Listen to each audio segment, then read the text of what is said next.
Welcome to the Clear Admit MBA Admissions Podcast. I'm Graham Richmond, and this is your WireTaps for Monday, June 14th, 2021. I'm joined by Alex Brown from Cornwall, England. Alex, how are things going? Very good, Graham. Do you have a hangover from our 100th episode celebrations? It was a lot of fun last week. Yeah, no, it was very good. I actually really enjoyed putting the episode together, but listening to it, it was a lot of fun. And listening to the folks that chimed in, that was absolutely brilliant. Yeah, it was cool because we, as everyone probably would imagine, when we recorded it, we weren't hearing the audio clips and things, and that's all the work of our producer extraordinaire, Dennis Crowley, who does this every week and should be commended for even the little medley he threw in at the end of the episode with some of our silly back and forths that he just, chose to highlight was great. So hats off to Dennis. He definitely deserves a lot of praise for all the work he does on this podcast. Yeah, brilliant. So once again, our podcast is brought to you by the Carnegie Mellon University Tepper School of Business. So we're going to hear from them, and then we'll move on. Carnegie Mellon University's Tepper School of Business has the #1 online MBA program according to U.S. News and World Report. Why? Because Tepper MBAs are taught to thrive where data analytics, technology, and business intersect. At Tepper, students learn the latest analytic and management skills to not only lead but succeed in an increasingly complex business world. You'll learn from Carnegie Mellon's internationally renowned faculty in a vigorous curriculum and enjoy globally networked career and alumni support. Earn your MBA in one of 3 formats built to fit your lifestyle. There's never been a better time to earn your MBA. For more information, go to cmu.edu/Tepper. That's Tepper. All right, so Alex, what's been happening this week? I mean, other than our celebrating 100 episodes of WireTaps, what's been going on? What do you see happening on the wires? And anything you want to call our attention to? Oh, I thought you were going to ask me about the G7 summit just down the road from me. Wait, they were meeting in that corner of England? Wow. Yeah. I didn't even know that. I knew they were in England, but I assumed like London or something. Oh, wow. Okay. Cornwall is on the map. Wow. Yes. So does that mean you haven't been able to get over to the pub because they blocked it off or, What it means is I've not left Cornwall for a few days because clearly the general traffic around, there's a lot of police presence, lots of helicopters flying overhead. It's actually quite exciting, frankly. I think it's absolutely brilliant for our county. So your helicopter's grounded then? You're not allowed my to helicopter's use it, right? grounded. I can walk to my beach and I can walk up to the pub, and that's my lifestyle for the last week or so, yeah. Wow, I did not know they were there. That's great. Yeah, this is an important one because this is, I think, the first time that the U.S. President Biden has left the United States. Yeah, so, yeah. Very good stuff. Well, one thing that I'm a little disappointed with, I might be the only fighting blue hen in the county of Cornwall, and President Biden hasn't looked me up. Well, did you let him know? I clearly didn't. Excellent. So on the MBA side of things, I mean, for me, what I've noticed is it seems like schools are getting their act in gear increasingly with, respect to deadlines and essay topics. I noticed that Columbia not only released their kind of topics, but they have a new essay for this year. We profiled it on our website. And I actually wanted to just mention that if you go to clearadmit.com and you go to the main homepage and you choose the admissions and career advice tab, you'll see there's an essay topic analysis kind of submenu that you can pick. And once you get there, you'll see we've actually now set it up so that we literally have the schools that are updated for the coming year in a separate section. So you can really quickly just see, that Darden, LBS, Columbia, Harvard, and others have already got things together, and that we've already profiled their essays and done our analysis of what we think schools are looking for. So definitely people should make use of that. I know the team puts a lot of time into analyzing these things. And sometimes, Alex, they even ask us what we think. Yeah. And actually, it's interesting you talk about the Columbia essay topic analysis. I did take a look at that several days ago. Basically, you're applying to Columbia. You've got to answer 2 out of the 3 essay questions they have. They have this first essay question is diversity, equity, and inclusion question. Second question is why Columbia, and why come to New York. So I wouldn't even bother with the third question, Graham. I think you've got to answer both of those 2 questions to really nail it with Columbia. Yeah, it's an interesting quandary, right? Because, I mean, they have the, so the Yeah, it's tricky because I guess you get to pick 2 of the 3. Yeah. And as you said, the first one is kind of a, career goals essay that, when we talk about essay 1 that everyone has to write is a traditional kind of career goals type essay. And then, this pick 2 of 3, it is interesting. I guess the question would be, and the word limits are tight. I mean, do people have any room to convey why Columbia in that first essay when they're talking about their dream job and what they're hoping to accomplish? And, but it's really a career-focused essay. So,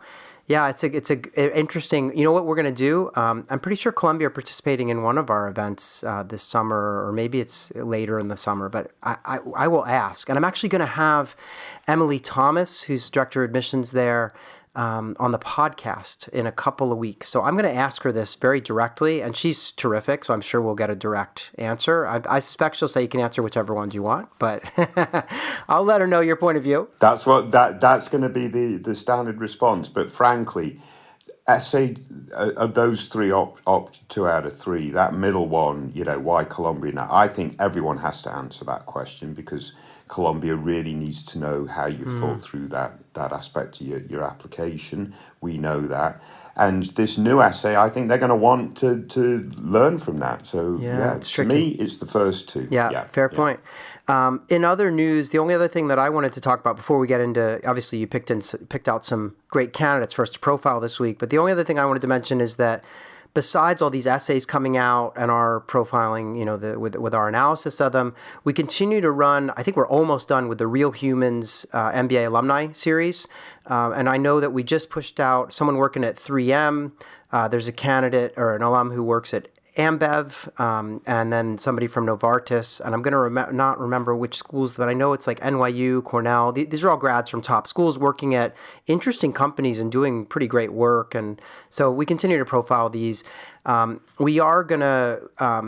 We're going to kind of wrap that up because, as some of our listeners know, we do a number of other Real Humans, like Real Humans who are current students in business school as opposed to alumni. And we have actually another Real Humans series that we're going to unveil coming up. So we're kind of at the tail end, but there's still some cool profiles being published. The other thing, Alex, we were talking about this before we came on air to record this week, but we've got 3 big events coming up in July. It's Wednesday, July 14th, 21st and 28th. Again, those are all Wednesdays at noon Eastern, and we're going to be sitting down with admissions directors from top MBA programs, and we're going to be talking about their essays. And we have Berkeley, Wharton, MIT, Yale, Duke, UT Austin, Tuck, Cornell, Ross, UNC, UCLA, CMU, LBS, and INSEAD all on board for those events. And it's a handful of schools at each event. Some of you have already probably tuned into some of these in the past. They're great. We have a lot of fun talking with admissions directors and asking them the hard questions. So get signed up for those. You have to sign up in advance on our website. And then, Alex, we're going to move our Clubhouse. We usually do Clubhouse on Mondays, but we're switching for the foreseeable future to Thursday. So we'll be on Clubhouse this Thursday at 12 p.m. Eastern as well. And I've been having a lot of fun with Clubhouse. We keep getting a good crowd out to join us week in and week out. And I feel like we're getting to know some of the people in the room, and that's great. So we'll keep that up. Yeah, having a lot of fun with that. So unless there's anything else, are you ready to kind of move into our profiles for the week? Let's kick on. I knew you would say that. All right, so this is WireTaps candidate number 1. So this is an entry that we received on ApplyWire. This person has 5 schools on their target list, and they are Berkeley, Harvard, MIT, Stanford, and Yale. They want to start school in the fall of 22. They've been working in the energy sector pre-business school, and they're hoping to maybe get into consulting after business school with Bain, BCG, and McKinsey as potential targets. The GMAT score for this candidate is a 780, and the GPA is a near perfect 3.9. This candidate has 7 years of work experience, located on the West Coast, and would love to stay there. One wrinkle in this candidacy is that they actually applied this year in round 3. And they ended up getting waitlisted at both Berkeley and MIT. They were rejected at Stanford without an interview, and they were also rejected at Kellogg. So they're wondering not only like what we think of their profile, but also, any tips for like reapplying. And they're worried a little bit too about the fact they'll have 8 years of experience, next time round because they're a bit older. They did share the fact that they did an Ivy League undergrad with a chemical engineering major. and they were a varsity athlete and captain in college as well. They did a lot of stuff, and then even in the current day, they're doing some leadership work. It looks like both at work and maybe a little bit in their community. So yeah, lots to like here. But what do you make of this candidate? Because it's what's your advice for someone reapplying who was rejected in the final round and stuff? Yeah, skip round 3. That would be the advice I'd give. That would be the advice. Get in a time machine. Yeah. Frankly, Graham, if they execute well on their application this season and applied in rounds 1 or 2, I'm fairly sure that they wouldn't be reapplying next season. True. There's just so much to like about this sort of the profile. The numbers are ridiculously good. A 3.9 chemical engineering. I mean, we've talked about this before, but if you study chemical engineering, you're already off the charts. Let alone getting a 3.9 in that discipline. At an Ivy League. At an Ivy League, and a varsity athlete and captain, and what is wrong with them? It's just like, is this Superman or whatever? And, you've got to assume that their work experience is very good. They've done really good things in the energy sector and so on and so forth. Now they want to transition into renewable energy, which is very noble and makes a lot of sense, because if you're in the energy sector, you've got to transition into renewable at some point. On the face of it, I got to assume that they weren't successful last season for a couple of reasons. One is they ducked into round 3, and I'm assuming therefore it must have been a last-minute decision, and possibly overall app execution may have been left a little bit wanting because of that. And I'm speculating on that piece of it, but that to me says, all right, come back round 1. You've got plenty of time to sort of prepare, you're real strong, sort of execute well, get into round 1, and I'm sure we'll have different conversation as a result of that. Clearly, the one concern the candidate has is, well, actually, I have 8 years of experience at this point rather than 7, so I'm a little bit on the longer end. So what does that mean? Make sure that goal clarity is well developed, because that's going to be more assumed. The longer you've worked, the more well developed you should have a forward plan, as well as showing how you will fit and make the most of not only the academic experience, but the extracurricular experience, career management, and so on and so forth. Because typically the stereotype of an older candidate is they're less involved. So make sure you can overcome that. Frankly, Graham, I don't know what went wrong this season other than what I speculate. Yeah, so one thing I want to put you on the spot and ask you a question. Do you think that older candidates need to have career goals that are kind of super logical and fit with their past experience, more so than like a really younger candidate? So like, is the "you can't teach an old dog new tricks" adage relevant here? Or do you think that doesn't matter? Like, an older candidate could make a pivot as long as they're really clear on what the pivot is. I think they can make a pivot, but I don't see this as being a huge pivot, right? This is logical. For this candidate, it makes perfect sense what they want to do. Yeah. But yeah, if it was pivoting from, they've been in, I don't know, consulting or whatever. Well, consulting, you can pivot to anything and make sense of it because maybe you were consulting in that area. But yeah, I get your point, but I don't think that in any way, shape or form is relevant for this particular candidate's case. Right. Yeah. No, I agree. Yeah, I was looking to draw a kind of broader lesson, which is that if you've been working like for 10 years as a software developer and think that business school is going to be this magical, I'm going to become an investment banker type thing, that's, I think, sometimes harder to pull off. Yeah. Whereas, here I get this person's been in energy, they want to do some consulting for a while and then go back into energy. And I would imagine that even the consulting work they do, that any of these firms would throw them on, energy related projects if they have that expertise. That's always a real feather in the cap kind of thing. So I like this candidate. The thing that I was worried about is, we know they applied late. And so obviously the results are not what they would want. They're waitlisted at a couple of schools, but they didn't get an interview at Stanford. And it could be that, round 3, there's just so few interviews granted. It's just such a tough it's just a long haul to get into Stanford, period, let alone in the late rounds.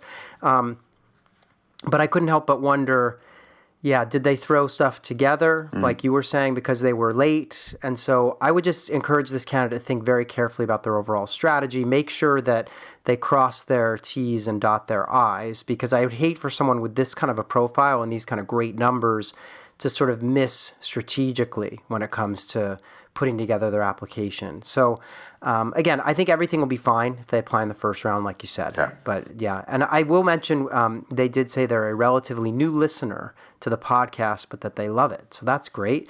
Clearly, they've only listened to a couple of episodes, so they're not sick of us yet. But let's. Anything else on this one before we move on? Just make sure they look at Wharton. I think Wharton's a potentially great fit for them. I know that they want to be back on the West Coast, but we talked about this before. They've got presence in California. It's a top school. This person should be in a top school. I got to think. Yeah, I agree with the Wharton West campus. And I know you and I are homers, like we both, are affiliated to Wharton and stuff. But I do think it was an odd omission, especially given the size of the alumni network out west. And even, Wharton has some good strengths in energy, too. So in any event, it's something to consider adding. All right, well, let's move on, though. Thanks to that person for posting and for listening to the podcast, of course. Hopefully many more episodes to come that'll help them navigate this.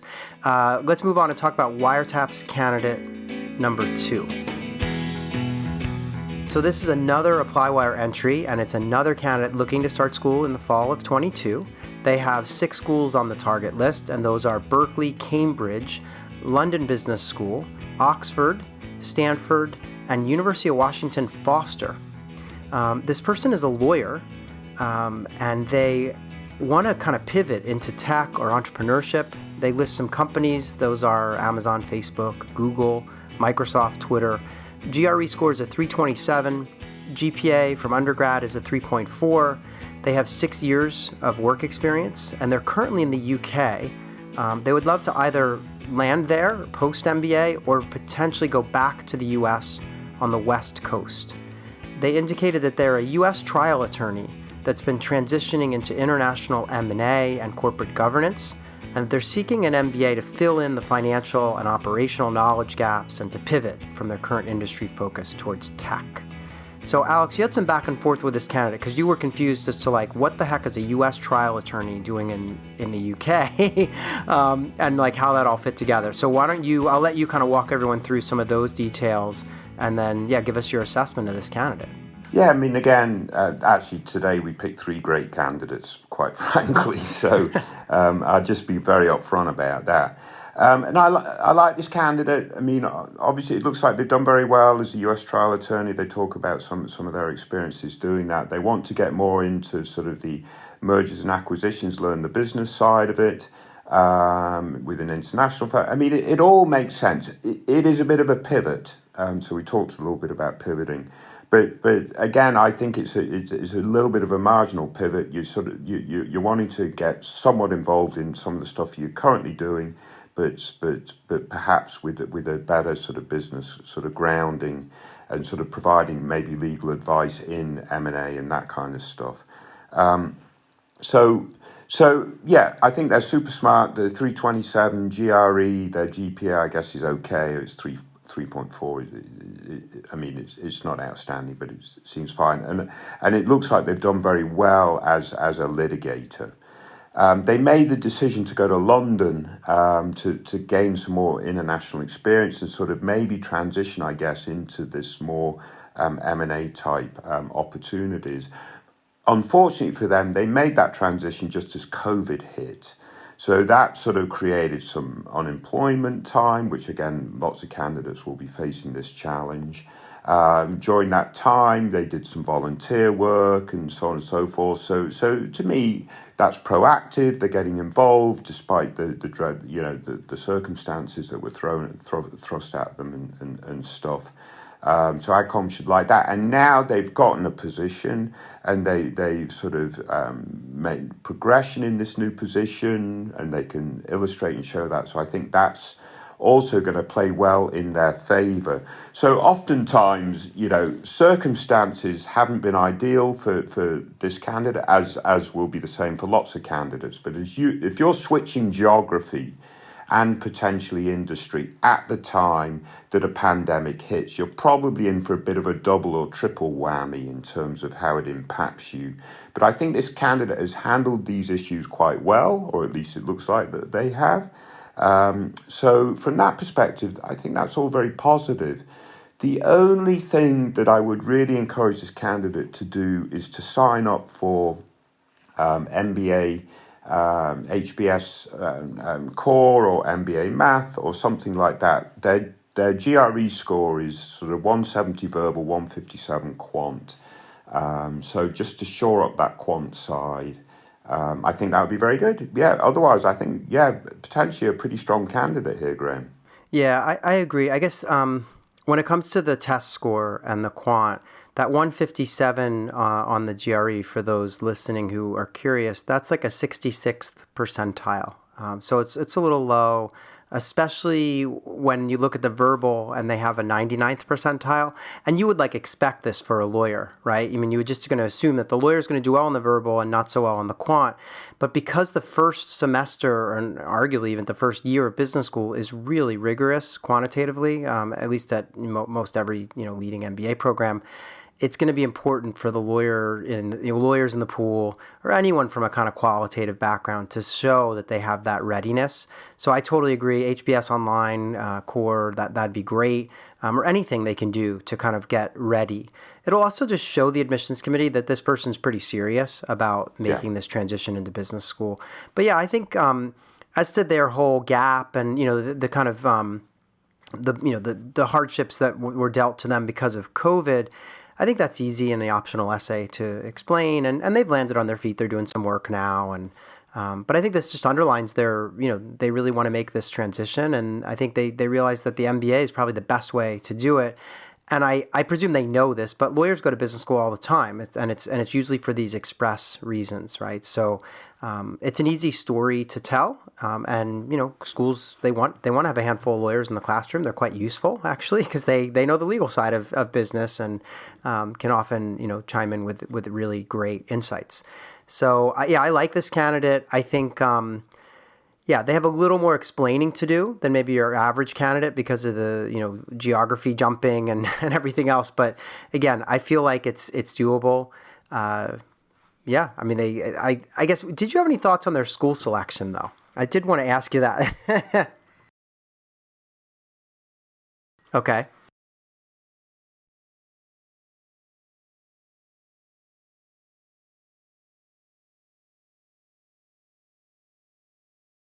Mm-hmm.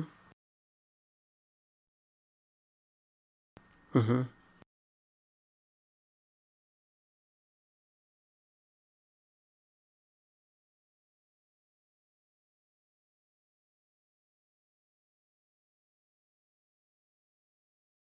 Mm-hmm.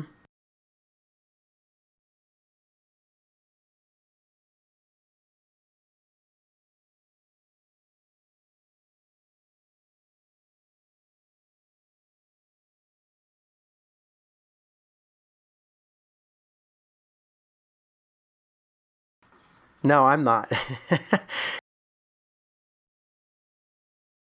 I was just going to say that, I feel like if their goal is to pivot into tech, I get the location. They've obviously chosen this list based on location, right? They want to be in the Bay Area or maybe Pacific Northwest, or they want to be in England. And so, they arguably have the best schools in those regions on their list. But the question that I would be wondering about is, are there schools outside of these regions that could still land them exactly where they want to be? So, for instance, could you go to an MIT and still get a job on the West Coast at a tech company? And I would think that the answer to that is absolutely, right? So that's just one example. I also was wondering about, there are other schools on the West Coast that some might say are arguably in between Foster and the kind of Stanford Berkeley group, right? So, even USC or UCLA come to mind as options, right? Those are highly ranked MBA programs that place plenty of people up and down the West Coast. So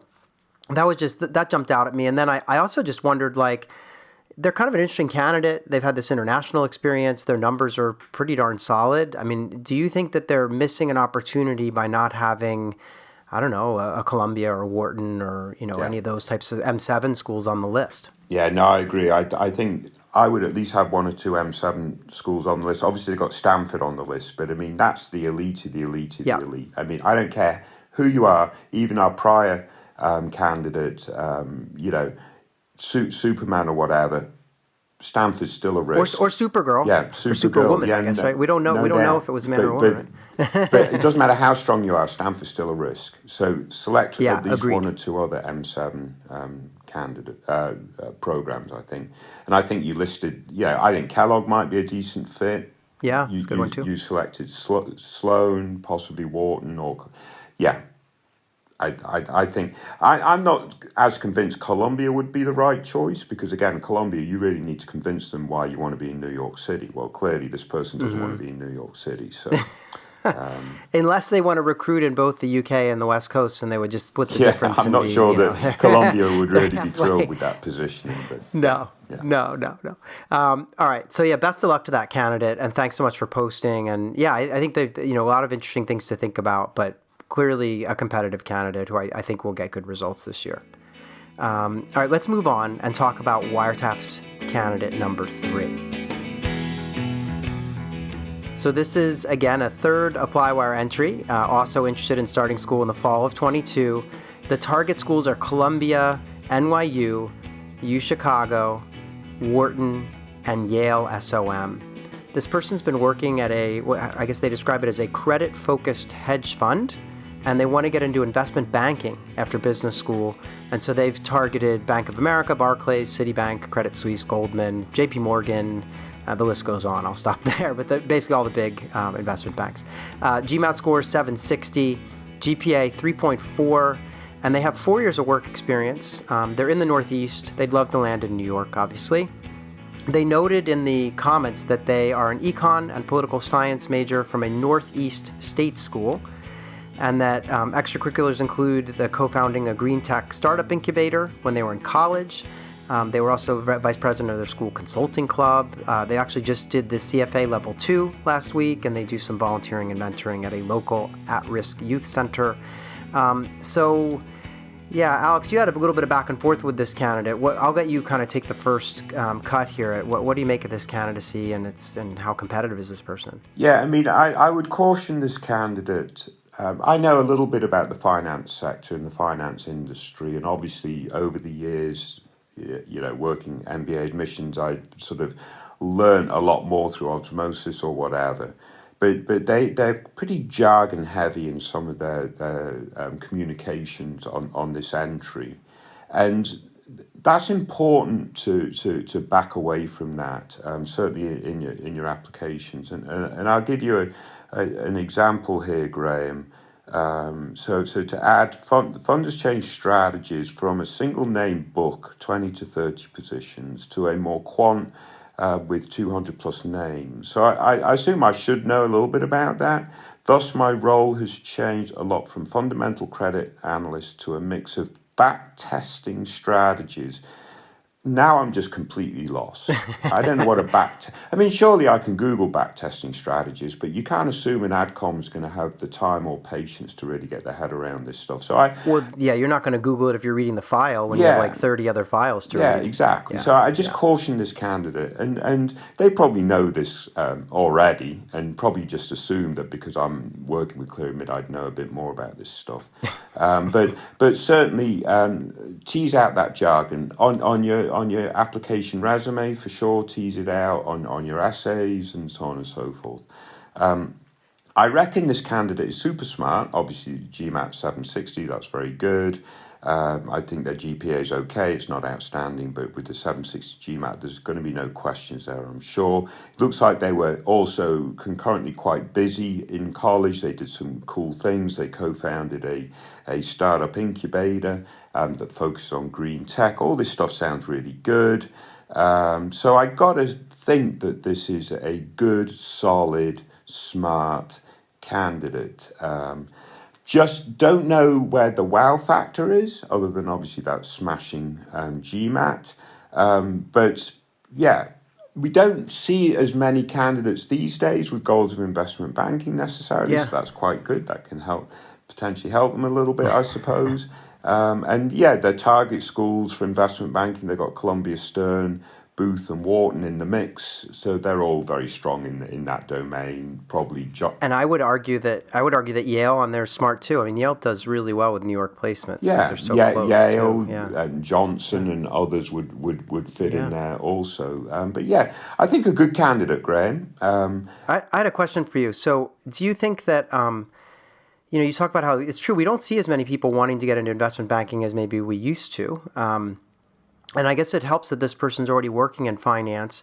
Do you find it interesting that they're doing hedge fund work now and they want to get into investment banking? Because often, like, we see investment bankers wanting to go and do hedge fund or Yeah. sometimes private equity or VC or whatever. But what do you make of that? Yeah, I mean that was my thing. In the longer run, I'm thinking they want to head more towards VC. They say then transition to social impact, environmental infra fund, which implies to me that maybe that's more private equity in the long run. But yeah, typically hedge fund. Well, again, it could be a small hedge fund, large hedge fund. What's these various other factors on whether it's brilliant experience or not. But I would agree with you. Typically, it's people can't wait to get out of investment banking because they're getting worked about 50 million hours a week to go into something like hedge funds and like you say, VC and that kind of stuff. So it's interesting they want to do it the other way around. I do get the idea that they'd rather invest than trade, and hedge funds is definitely a bit more of a trading environment, right? Yeah. You're just basically trying to beat the markets with magic math or whatever it is that they do. But yeah, again, I don't want this candidate to think I'm being down on them. I think they're very good and they were very involved in college and so on and so forth.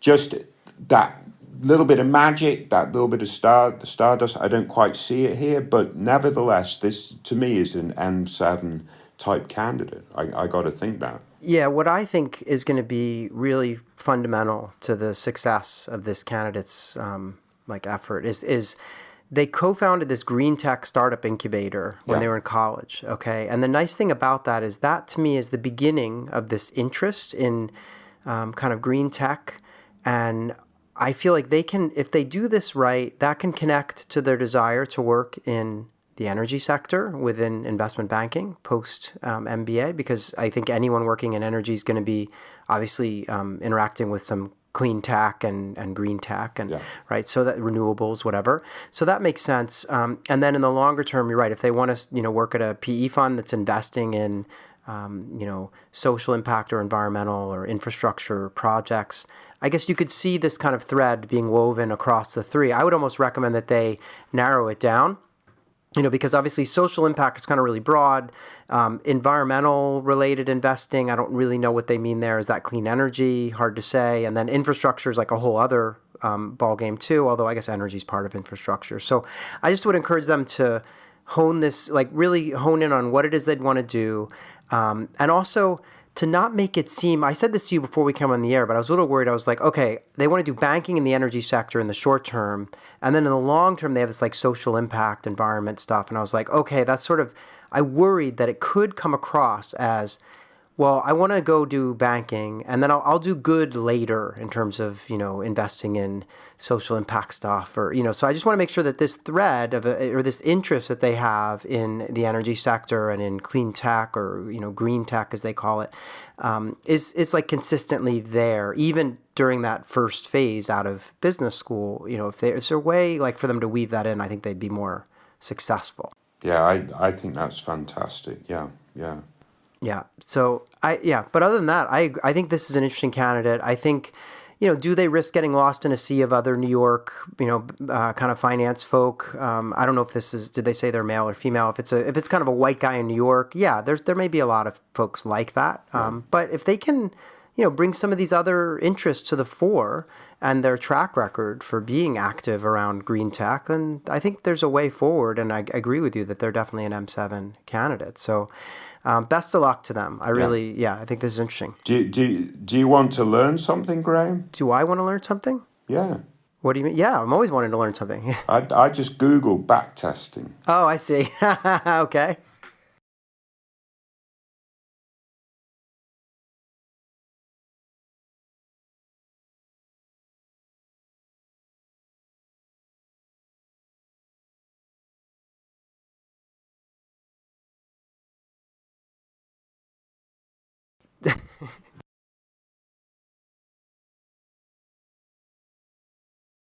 There you go.